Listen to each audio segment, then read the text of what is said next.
नमस्कार मित्रांनो, सुस्वागतम घरोघरी मातीच्या चुली या मालिकेच्या आजच्या भागामध्ये अगदी मनपूर्वक मी तुमचं स्वागत करते। आजच्या ह्या भागामध्ये आता अवंतिका ही त्या जाळामध्ये अडकलेली असते। त्या गुंडांनी तिला चहूबाजूने गोडाऊन पेटून देऊन त्यामध्ये अडकवलेलं असतं। तिचा जीव घेण्याचा हल्ला केलेला आहे।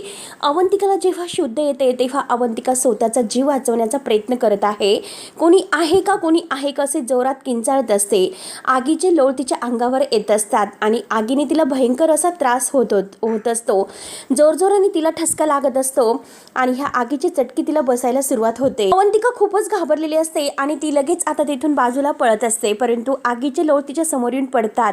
तेव्हा तिला आता इतकं घाबरलेली असते ती, काय करावं तेच काही सुचत नाही। त्यानंतर सुमित्रा ऐश्वर्याला म्हणत असते, अवंतिका असं कुठेही न विचारल्याशिवाय जाणार नाही। त्यावरती ऐश्वर्या म्हणते की हो ना आई, मला सुद्धा हेच कळत नाही की अवंतिका असं न सांगता कुठेही नाही जाऊ शकत। अचानक ती अशी गायब कुठे झाली, कारण मागाशी जेव्हा ती इथे बाहेर होती तेव्हा मी तिला लोकरीचा गुंडा आणून दिला होता आणि तिकडे ती विनत बसली होती आणि जेव्हा सारंग आले त्यांच्या सोबत आतमध्ये गेले आणि बाहेर येऊन बघते तर काय अवंतिका गायब झाली। अख्खं घर मी शोधलं पण अवंतिका कुठेही नाही। त्यावरती सुमित्रा म्हणते की अगं पण तिचा फोन सुद्धा घरीच आहे। ऐश्वर्या म्हणते की हो ना आई, अशी कुठे गेली असेल ती। सुमित्रा म्हणते की हो ना, तिला शोधायला हवंच। आणि तेवढ्याच सुमित्राचा पुन्हा कॉल येतो तर सुमित्रा आणि ऐश्वर्या यांना खूप टेन्शन येते। नक्की सुमित्राला काय उत्तर द्यायचं। सुमित्रा म्हणते की बघ ऐश्वर्या, अगं सुमित्राचे सारखे सारखे कॉल येतात, काय उत्तर द्यायचं बरं आपण त्याला। त्यावरती ऐश्वर्या म्हणते की आई हे बघा, तुम्ही टेन्शन घेऊ नका, मी इथे कुठेतरी असेल ती शोधते तिला, मी जरा अंगणात बघून येते। म्हणून ऐश्वर्या तो मोबाईल सुमित्राच्या हातात देते आणि अवंतिकाला शोधायला जरा बाहेर जाते। तेव्हा सुमित्रा आता देवाला म्हणते की देवा, अरे हे सर्व काय वाढून ठेवलं तू आता आमच्या नशिबात। आमची खूप परीक्षा घेतली, त्यामुळे आणखीन संकट मात्र आणू नकोस। आता कुठे असं वाटत होतं की सगळं काही सुरळीत सुरू आहे, परंतु पुन्हा आता नक्की काहीतरी बिनसर आहे की काय, काही नवीन संकट येतं की काय, याचे आता सुमित्राला फार टेन्शन येते। त्यानंतर आता तेवढ्यात सारंग मधून बाहेर येतो। आईचं बोलणं तो ऐकत असतो। नक्की आई असं का बोलत असेल असं तो विचार करतोय। तो आईला विचारतो की आई काय झालं, तू असं का बडबड करतेस, कुणामुळे काय बिनसलं बरं। त्यावरती सुमित्रा म्हणते की तेच तर कळत नाही। सारंग म्हणतो की अच्छा, म्हणजे ऐश्वर्या घरात आल्यामुळे पुन्हा सगळं काही बिनसलं असं तुला म्हणायचं आहे ना। त्यावरती सुमित्रा म्हणते की अरे सारंग, तू असं कसला भलताच विचार करतो, मी असं कुठे म्हणाले बरं। त्यावरती सारंग म्हणतो की आई, मला तर तेच वाटतं, तुझ्या मनामध्ये नक्की हेच सुरू आहे। पण या घरामध्ये ऐश्वर्यावर कोणी विश्वास ठेवणारच नाही, सगळेजण त्यांनाच दोष देणार असं तर सगळ्यांनाच वाटतं आणि मला आता तेच वाटायला सुरुवात झालेली आहे। खरं तर चूक त्या सौमित्र दादाची आहे, कारण त्याला त्याचा हट्ट सोडायचा नाही, त्याचा राग सोडायचा नाही, कारण त्याचा ऐश्वर्यावर विश्वासच नाही। तेव्हा सुमित्रा हातवारी करून सारंगला शांत राहायला सांगते। त्यावरती सारंग म्हणतो की ठीक आहे, जाऊन दे, परत त्या विषयावर नको बोलायला। आणि ऐश्वर्या कुठे गेल्या म्हणून तो ऐश्वर्याला आवाज देतो। तर आता आई म्हणते की हे बघ, अरे ऐश्वर्या सुद्धा घरात नाही, ती अवंतिकाला शोधायला गेली म्हटल्यानंतर सारंगला धक्का बसतो। सारंग लगेच म्हणतो की आई, गेल्या म्हणजे बाहेर गेली आणि एवढ्या रात्री तू एकटीला त्यांना कुठे पाठवलं। अगं मी होतो, मला हाक जर मारली असती तर मी सुद्धा त्यांच्या सोबत गेलो असतो आणि तसंही ऐश्वर्याने अवंतिका बहिणीच्या आसपास सुद्धा फिरकायचं नाही असं ठरलेलं आहे, त्यामुळे मला जावंच लागेल। म्हणून सारंग धावत जातो आणि त्याच नंतर आता पुन्हा ह्या अवंतिकाच्या मोबाईलवर सौमित्राचा कॉल येत असतो।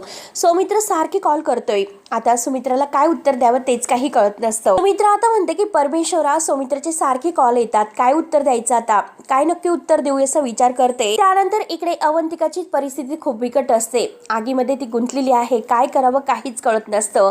हेल्प हेल्प म्हणून जोरजोराने ओरडत असते। आग पूर्णपणे तिच्या आता पायाशी आलेली असते, चहूबाजूने आगीने तिला वेढलेलं असतं, काय करावं तेच काही तिला कळत नसतं। जोरजोराने ती ओरडत असते आणि तेवढ्यात आता ऋषिकेश आणि जानकी घरी येतात।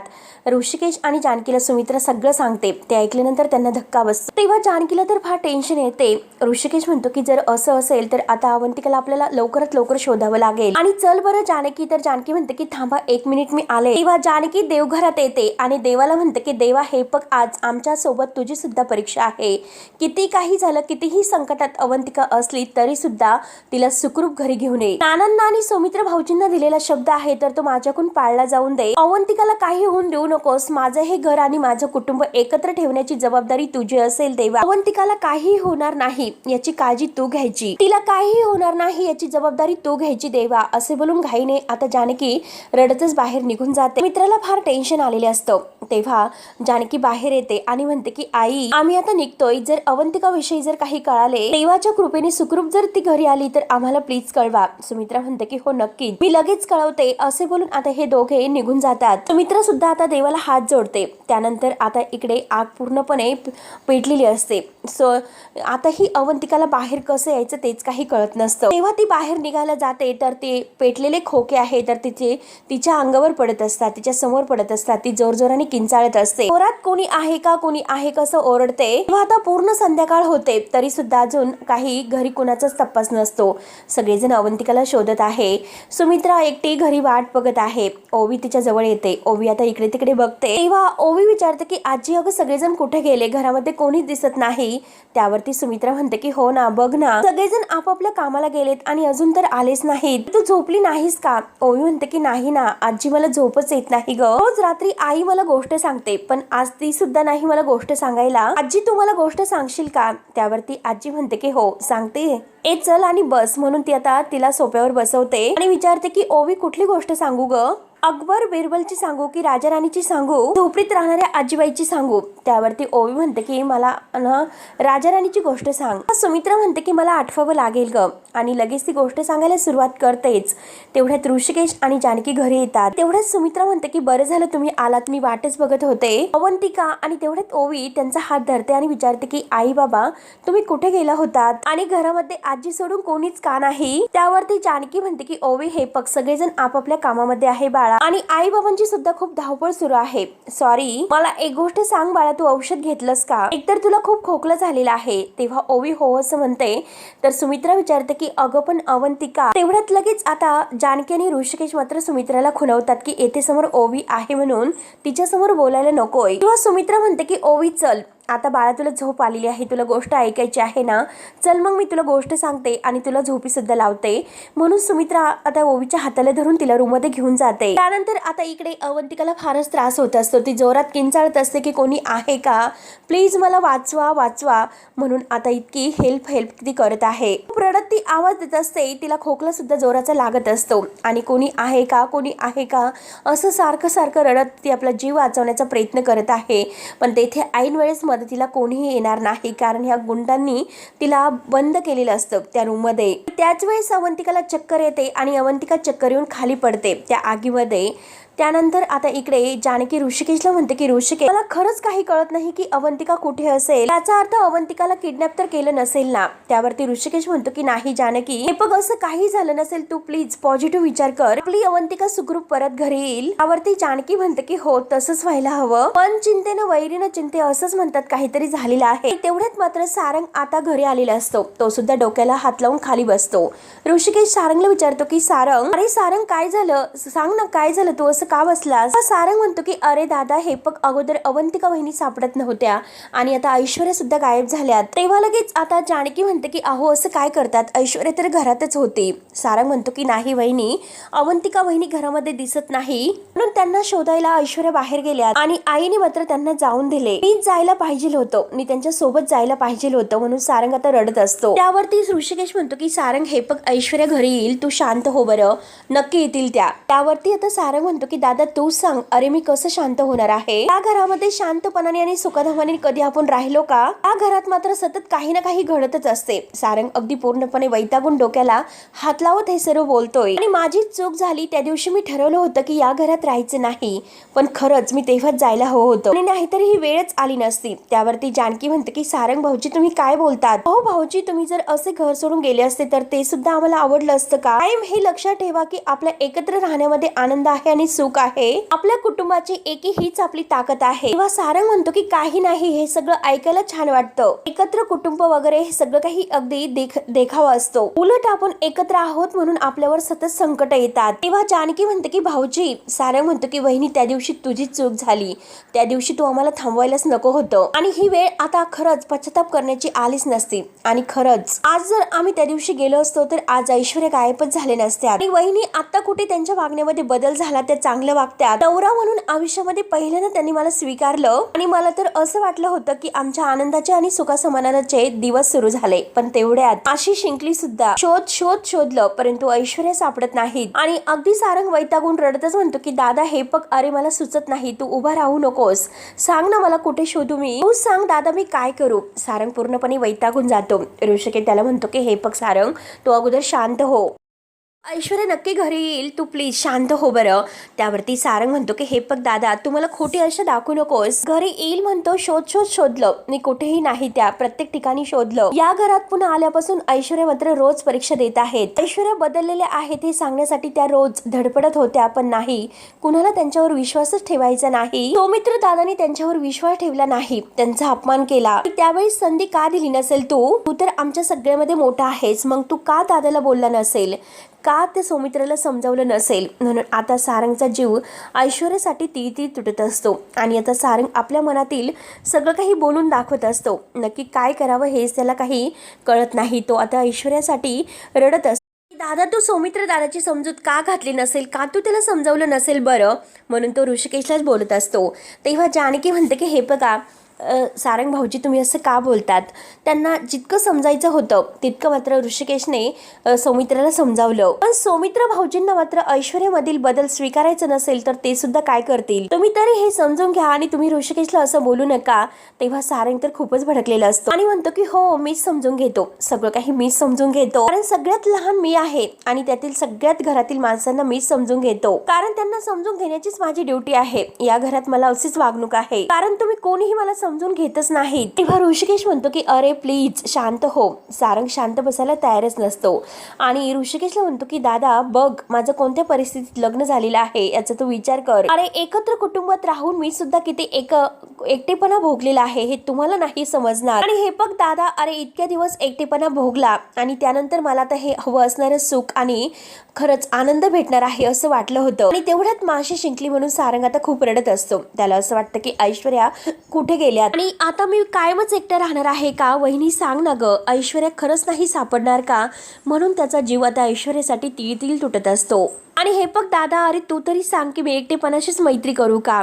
म्हणून तो प्रत्येक आता रडतच विचारत असतो, कारण त्याला असं वाटतं की ऐश्वर्या त्याला सोडून गेली की काय. अरे दादा हे बघ, इतक्या दिवसातून मला ऐश्वर्याच्या डोळ्यामध्ये माझ्याविषयी असणारं प्रेम दिसलं होतं आणि त्याच ऐश्वर्या आता माझ्या डोळ्यासमोर नाही, मला खरंच सहन होत नाही. म्हणून सारंग खूप रडतोय. तेव्हा ऋषिकेश आणि जानकीच्या डोळ्यात सुद्धा पाणी येत आहे. सारंग आता खूपच रडतोय, कुठे असतील दादा माझ्या ऐश्वर्या. म्हणून आता तो सारंगच्या ऋषिकेशच्या मिठीत येतो आणि खूपच रडत आहे. तेव्हा ऋषिकेश त्याला जवळ घेतो, त्याला आधार देतो, त्याला समजावतो आणि स्वतः सुद्धा खूप रडत आहे. जानकीला सुद्धा आता हे सर्व काही बघून रडू येतं. ऋषिकेश सारंगला म्हणतो की हे बघ सारंग, शांत हो बरं, शांत हो रे सारंग, शांत हो. तेव्हा सारंग म्हणतो की नाही दादा, अरे शांत राहण्याची वेळ नाही ही, आपल्याला त्यांना शोधायला पाहिजे. तू चल बरं माझ्यासोबत, तू मदत कर माझी, नाहीतर आपण काम करूयात, आपण पोलिसांमध्ये जाऊयात. पोलिसांमध्ये जर कळवलं तर ते तपास करतील आणि ऐश्वर्या त्या सापडतील. तेव्हा ऋषिकेश म्हणतो की हे बघ, तू आणि मी आपण म्हणजे आपल्या परीने ऐश्वर्याला शोधू शकतो, परंतु 24 तास झाल्याशिवाय आपण पोलीस कंप्लेंट नाही करू शकत. तेव्हा सारंग खूप रडतोय आणि म्हणतो की कुठे गेले असेल रे दादा. तेव्हा आता पूर्णपणे रात्र होते. रात्र झाल्यानंतर सुद्धा अजूनपर्यंत त्या दोघींचाही काही तपास नसतो. ऋषिकेश फोन करतोय, फोन सुद्धा लागत नाही. सारंग तर डोक्याला हात लावून बसलेला असतो. जानकी टेन्शन मध्ये एरेझरे मारत असते आणि विचारत असते. 4:30 वाजता तरी सुद्धा कुणाचा काही तपास नाही. बोलता बोलता रात्र संपून जाते आणि सकाळ होते, तरी सुद्धा ऐश्वर्या आणि अवंतिका काही घरी नसतात. आणि तेवढ्यात इन्स्पेक्टर साहेब घरी येतात. तर जानकी, ऋषिकेश, सारंग तसेच बसलेले असतात आणि त्यांना बघून आता यांना धक्काच बसतो. तेव्हा इन्स्पेक्टर साहेब म्हणतात की मिस्टर रणदिवे, ऋषिकेश हे बघा, अवंतिका रणदिवे कुठे आहेत तुम्हाला माहिती आहे का. हे ऐकल्यानंतर आता त्यांना पायाखालची जमीनच सरकते, खूप मोठा धक्का बसतो. तेव्हा ऋषिकेश म्हणतो की खरं तर कालपासून अवंतिका गायब आहे, मी सगळीकडे तिला शोधण्याचा प्रयत्न केला पण ती कुठेही नाही सापडली. आता जानकीला टेन्शन येते. जानकी घाईने विचारते की पण तुम्ही अवंतिका बद्दल का बोलतात बरं, काय झालं इन्स्पेक्टर साहेब, सांगा लवकरात लवकर. तेव्हा इन्स्पेक्टर साहेब सांगतात की नगरकर चौकातील एका ठिकाणी त्या गोडाऊनमध्ये एका गोडाऊनला आग लागली होती आणि त्या गोडाऊनमध्ये एका महिलेची डेड बॉडी सापडली। आम्ही आजूबाजूला चौकशी केली आणि त्याच वेळेस आम्हाला समजले की अवंतिका रणदिवे ह्या मिसिंग आहेत, म्हणून आम्ही येथे आलो। आता हे ऐकल्यानंतर जानकी पूर्णपणे स्तब्ध होते आणि ऋषिकेशला सुद्धा खूप मोठा धक्का बसतो। आणि अवंतिकाच्या साडीचे जे काही तुकडे आहेत तर ते आता कॅरीबॅग मध्ये घालून आणलेले असतात आणि हेच त्या महिलेच्या साडीचे तुकडे आहेत। तुम्हाला जर ओळखत असेल तर तुम्ही ओळखू शकता। आणि ती अवंतिकाची साडी असते आणि ती साडी बघून मात्र आता सगळ्यांना एक प्रकारचा धक्काच बसतो, म्हणजे अवंतिकाची डेड बॉडी आणि अवंतिका आपल्याला सोडून गेली हे मात्र आता सगळ्यांच्या लक्षात येते। तेव्हा आता जानकी खूप रडतच आता स्तब्ध होत आणि धक्क्याने म्हणते की अवंतिकाने तर ही साडी नेसली होती। ऐकल्यानंतर आता ऋषिकेश आणि सारंग यांना सुद्धा खूप मोठा धक्का बसतो। तेवढ्यात आता जानकीला चक्कर येते तर सारंग आणि ऋषिकेश जानकीला धरतात, जानकी जानकी करतात। तेव्हा जानकी रडतच म्हणते की ऋषिकेश, आणि ते जानकीला खाली बसवतात। जानकी खूप रडत असते तर ऋषिकेश तिला विचारतो की तू ठीक तर आहेस का। त्यानंतर आता इन्स्पेक्टर साहेब विचारतात की म्हणजे ती डेड बॉडी अवंतिका रणदिवे यांचीच आहे तर। आता हे ऐकल्यानंतर मात्र आता सगळ्यांच्या डोळ्यात पाणी येतं, एक प्रकारचा धक्का बसतो। त्यानंतर इन्स्पेक्टर साहेब ऋषिकेशला म्हणतात की ऋषिकेश दादा तुम्ही पोलीस स्टेशनला येऊ शकतात का। ऋषिकेश फक्त रडतच मान डोलावतो की हो म्हणून। तेव्हा आता जानकी खूप रडत म्हणते की नाही नाही असं नाही होऊ शकत, अवंतिका आपल्याला सोडून नाही जाऊ शकत, ती कशी आपल्याला सोडून गेली बरं। ऋषिकेश आपल्याला अवंतिकाला शोधायला जायला हवं, अवंतिका अवंतिका ती करत असते। ऋषिकेश अवंतिका आपल्याला सोडून कसं असं जाऊ शकते, असं शक्य नाही। आणि मी सांगितलं होतं अवंतिकाला की घराच्या बाहेर जाऊ नकोस, तुझ्या जीवाला धोका आहे, नाही ऐकलं अवंतिकाने। आणि अवंतिका अवंतिका म्हणून ती रडते। आणि नाना आणि सुमित्रा भाऊजी यांना मी काय उत्तर देऊ, अवंतिकाला नाही सांभाळू शकले मी, अवंतिकाची काळजी नाही घेऊ शकले। जानकी आता खूप रडत असते। ऋषिकेश तिला समजावतो की शांत हो प्लीज जानकी शांत हो। आता जानकीला एक प्रकारचा धक्का बसलेला असतो आणि मी काय उत्तर देऊ फक्त त्यांना, आता हेच ती म्हणत असते। ऋषिकेश मी हरले, ऋषिकेश मी हरले असे बोलून ती ऋषिकेशच्या मिठीत येऊन खूपच रडते आणि ऋषिकेश सुद्धा खूप रडतोय आणि सारंग सुद्धा रडत आहे। तर जानकी लगेच म्हणते की नाही आपल्याला शांत बसून असं नाही चालणार, थांबून नाही चालणार, काही झालं तरी अवंतिकाला आपल्याला शोधावं लागेल। सारंग भाऊजी आपल्याला अवंतिकाला शोधून आणावं लागेल, चला बरं लवकरात लवकर। तेव्हा सारंग रडतच म्हणतो की बहिणी तू स्वतःला सांभाळ प्लीज। जानकी रडत म्हणते की कसं सांभाळू मी स्वतःला, आणि अवंतिका आई होणार होती, प्रेग्नेंट होती ती, आणि तिच्या बाबतीत हे सर्व काय झाले, आजच तिची चोरोटी भरायची होती आणि हे सगळं म्हणून जानकी डोक्याला हात लावून खूप रडते। तेवढ्यात सुमित्रा बाहेर येते आणि सुमित्रा विचारते की जानकी काय झालं, तर जानकीला फार मोठा धक्का बसतो की आईंना काय उत्तर द्यायचं। जानकी धावतच येते आणि सुमित्राच्या गळ्यात पडून रडत असते की आई आई करत। तेव्हा सुमित्राला काही कळत नसतं, सुमित्राला सुद्धा आता धक्का बसतो आणि ती विचारते की जानकी काय झालं। आता जानकी रडतच म्हणते की आपली अवंतिका आपल्याला सोडून गेली, आई मला माफ करा मी तिची काळजी नाही घेऊ शकले म्हणून जानकी रडते। पण सुमित्राला आता एक प्रकारचा आणखीनच धक्का बसतो, आई आपली अवंतिका म्हणून जानकी खूप रडत आहे आणि सुमित्रा सुद्धा। त्यानंतर आता इकडे सुमित्रा सारखा अवंतिकाला फोन करतोय, आता खूपच टेन्शन आलेलं आहे की आता अवंतिका कुठे गेली असेल, फोन का उचलत नसेल। आणि जानकीला सुद्धा तो फोन करतोय पण जानकीने सुद्धा फोन उचलेलेला सुद्धा नसतो आणि कॉल बॅक सुद्धा केलेला नसतो, म्हणून त्याला आणखीनच टेन्शन येते। तेवढ्यात नाना हे सुमित्राच्या जवळ येतात आणि सुमित्रा नानांना म्हणतो की नाना हे बघा जानकी बहिणीला मी कित्येकदा कॉल केलेला आहे पण जानकी बहिणीने फोन सुद्धा परत रिटर्न केलेला नाही आणि कॉल सुद्धा उचललेला नाही, काल रात्रीपासून मी फोन ट्राय करतोय आणि हे बघा नाना मला अवंतिकाची काळजी वाटते। तेव्हा नाना म्हणतात की सौमित्र हो अरे किती काळजी करशील, इतक्या वर्षापासून जानकी आपल्या घराचा भार अगदी समर्थपणे सांभाळते, सगळ्यांची अगदी मनापासून ती काळजी घेते आणि तू तर अवंतिकाची काळजी करत बसलास। हे बघ आता तर आपण घरी सुद्धा पोहोचणार आहोत, मग कशाला काळजी करतोस बरं। हे बघ अरे अवंतिकाची चोरोटीचा कार्यक्रम आहे, आपल्याला वेळेत पोहोचायला पाहिजे, चल बरं लवकरात लवकर। तेव्हा सौमित्र म्हणतो की ठीक आहे, पुढे हॉटेल दिसलं तर आपण काहीतरी थांबून खाऊयात। नाना म्हणतात की नकोय, अरे मला तर भूक नाही, माझं पोट भरलेलं आहे आणि जर तुला खायचं असेल तर तू खा आपण चल पुढे खाऊयात। सौमित्र म्हणतो की मला सुद्धा भूक नाही, आपण डायरेक्ट घरी जाऊयात। नाना हसतात, नाना म्हणतात की कशी भूक असेल, बायकोला भेटण्याची घाई झालेली आहे, मग कशी भूक असेल, चल लवकरात लवकर चल बरं। सौमित्र म्हणतो की काय नाना, आणि तो नानांना गाडीमध्ये बसवतो। सौमित्र आता खरंच हसतो आणि म्हणतो की नाना तुम्ही जे काही बोललात ते खरंच खरं आहे, कधी एकदा मी अवंतिकाला भेटेल असं मला झालेलं आहे, म्हणून तो आपल्या मनात हे सर्व म्हणतोय। अवंतिकासाठी इतके सारे गिफ्ट्स घेतलेले आहेत आणि ते गिफ्ट्स बघून मात्र ती खूपच खुश होणार आहे, अवंतिका सुद्धा मला मिस करत असेल आणि माझी वाट बघत असेल। आणि तेवढ्यात नाना म्हणतात की सौमित्र अरे चल ना, तर सौमित्र म्हणतो की हो, आणि त्यानंतर आता ते घरी निघून येतात। त्यानंतर आता इकडे अवंतिकाचे वडील घरी आलेले आहे आणि ते खूप रडत आहे की असं कसं होऊ शकतं, माझी अवंतिका मला सोडून कसं जाऊ शकते, कारण आता जेव्हा ती लहान होती तेव्हा तिला वकील व्हायचं होतं आणि माझ्यापेक्षा मोठी वकील होईल असे ती मला कायम म्हणायची आणि ती झालीसुद्धा असती. परंतु जानकी जेव्हापासून ती तुमच्या घरात आली तेव्हापासून माझी काळजी मिटली होती, कारण जानकी तू तिची खूप काळजी घेत होती. आणि आता तर तुलाच माहिती नाही की अवी कुठे गेली. आपल्या मुलांना बापाच्या अगोदर जग सोडून जाणं हे खरंच किती कडवटपणाचं आहे, खूप मोठं कडू सत्य असतं. जानकी तू सांग हे सर्व मी कसं स्वीकारू. म्हणून आता अवंतिकाचे बाबा खूप रडत आहे आणि आता त्यांची ही अवस्था बघून सगळ्यांनाच रडायला येतं. तेव्हा आता जानकी रडत म्हणते की हो, कारण काका हे बघा माझी सुद्धा तीच अवस्था आहे.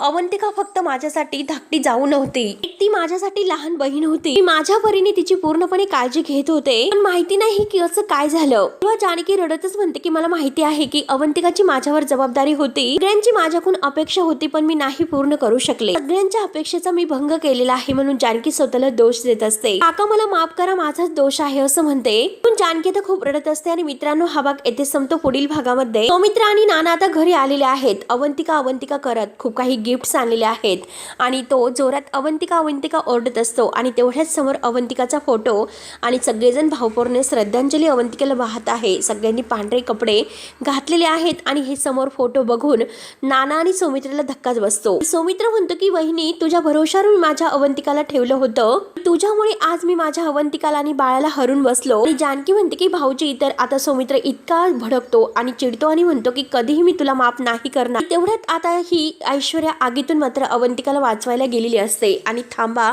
असं जोरात ओरडून म्हणते, कारण सौमित्राने खूप असा धिंगाणा चालवलेला असतो. आणि त्याच वेळेस आता सगळेजण ऐश्वर्याकडे पाहतात. तर मित्रांनो आता पुढे नक्की काय होईल हे बघायला विसरू नका. तोपर्यंत धन्यवाद.